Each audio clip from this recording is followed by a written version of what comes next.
Hello student, this is BSI academy classes. जो 1000 MCQ की series चल रही थी उसका पार्ट नंबर 4 डिस्कस करते हैं। अभी कमिंग एग्जाम्स के ये क्वेश्चन बहुत इंपॉर्टेंट है। अब कोई भी क्वेश्चन पेपर के पॉइंट ऑफ व्यू से आ सकता है। ठीक है, तो एक एक करके सारे क्वेश्चन देखते हैं। सबसे फर्स्ट है, in the main entry of the CCC the call number display in the heading section, tracing section, title section and leading section. CCC जो कैटलॉग होता है उसमें कॉल नंबर प्रदर्शित कहाँ पर प्रदर्शित होता है? आपके हेडिंग सेक्शन में, C6 सेक्शन में, या संकेतन सेक्टर में, या आपका टाइटल सेक्शन में, या लीडिंग सेक्शन में। तो इसका आंसर हम देखते हैं। इसका इसका एक्सप्लेनेशन हम यहाँ पे देखते हैं। जो लीडिंग सेक्शन, जो सीसीसी कैटलॉग होता है उसमें जो आपका लीडिंग सेक्शन होता है वो फर्स्ट सेक्शन होता है। सीसीसी कैटलॉग मेन एंट्री का जो फर्स्ट सेक्शन होता है वो लीडिंग सेक्शन होता है। इसमें कॉल नंबर होता है। इस content the call number. Call number क्या होता है?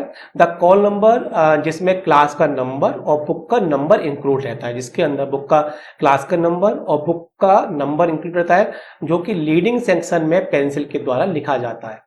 ठीक है, और जो अदर सेक्शन है जैसे heading section, title section, tracing section, ये अदर इंफॉर्मेशन रखते हैं। जो हेडिंग सेक्शन होता है उसमें उसमें ऑथर का नेम और सब्स्टिट्यूट्स इंक्लूड रहते हैं। टाइटल सेक्शन में title, edition statement and collaborator information आदि रहती है। और जो ट्रेसिंग सेक्शन रहता है उसमें डॉक्यूमेंट्स में जो अन्य एंट्रीज ऐड की जाती हैं उसमें इंक्लूड रहती है। तो इसका जो करेक्ट आंसर है वो है fourth, leading section. Leading section is the first section of the main entry in the CCC catalogue.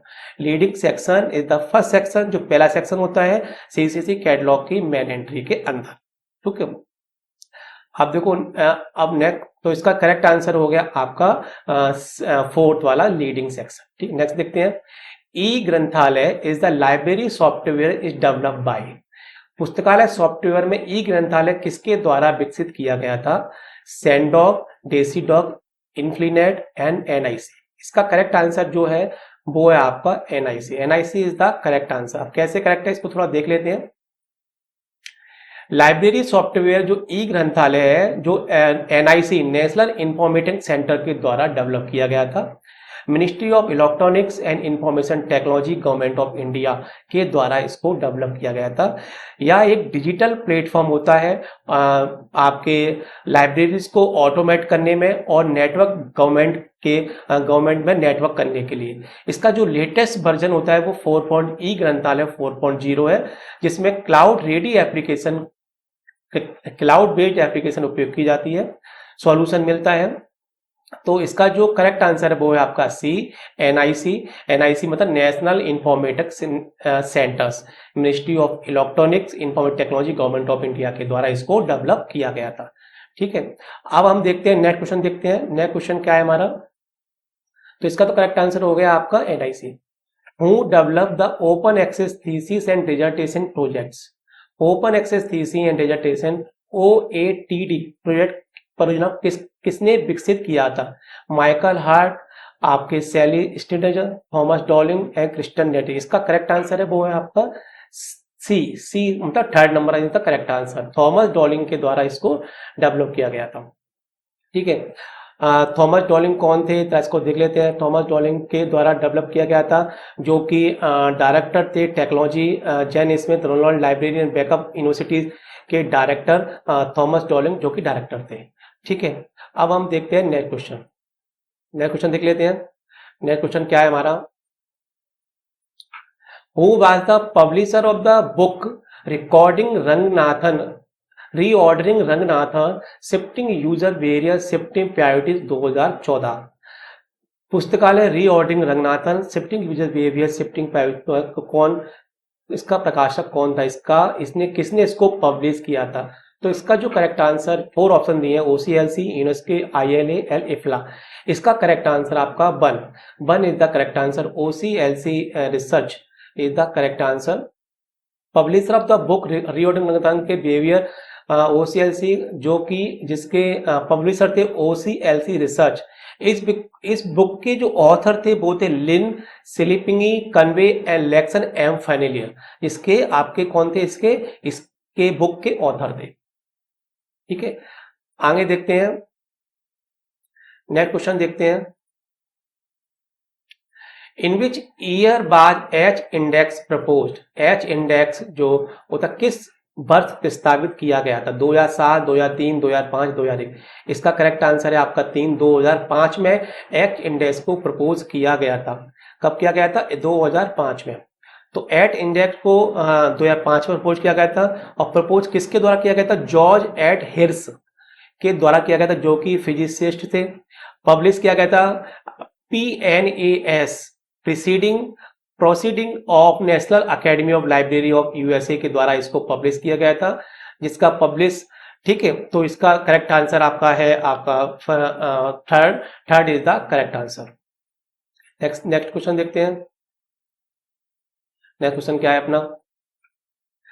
Which of the following is the average representing of the most frequently observed value or attribute? निम्नलिखित में से कौन सा सबसे अधिक बार देखे गए मूल्य अथवा विशेषता का एक औसत होता है? Mode, median, bibliometric, standard deviation. इसका जो करेक्ट आंसर है वो है मोड। मोड क्या होता है? मोड के बारे में थोड़ा देख लेते हैं। Mode is the average. Mode क्या होता है? एक एवरेज होता है जो रिप्रेजेंट करता है most frequently occurring value in data set. Data set में अकरिंग वैल्यू को, जो वैल्यू होती है उसको रिप्रेजेंट करता है, जिसको बोलते हैं mode. Mode is the correct answer. Number first is the correct answer. ठीक है, अब नेक्स्ट क्वेश्चन देख लेते हैं। नेक्स्ट क्वेश्चन है, who among the following divided development of management history into 4 period: pre scientific, scientific management, human relation and synthesis period.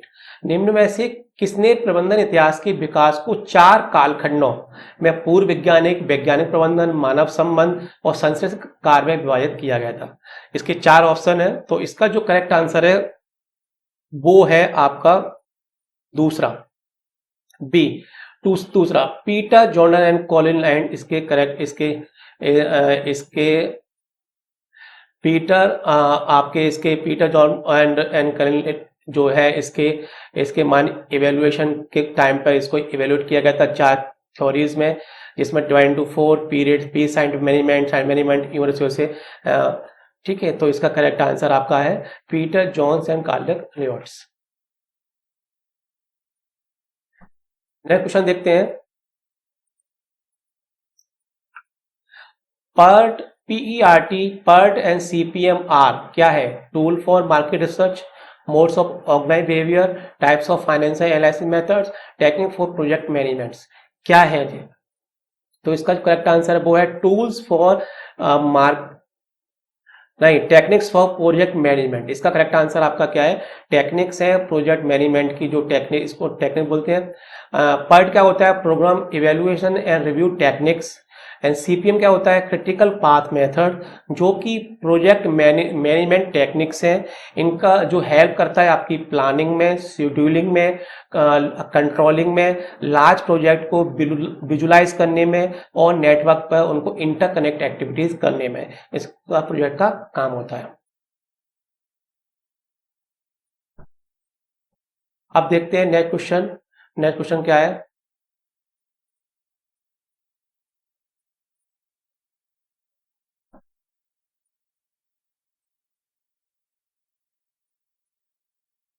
In which year the Goa public library act was inactive? किस वर्ष में गोवा सार्वजनिक पुस्तक अधिनियम स्थापित किया गया था? इसका करेक्ट आंसर है 1993 में गोवा पब्लिक लाइब्रेरी एक्ट जो है वो आपका इनेक्ट किया गया था। अधिनियम गोवा सार्वजनिक पुस्तकालय अधिनियम किया गया था किस वर्ष में? 1993 में।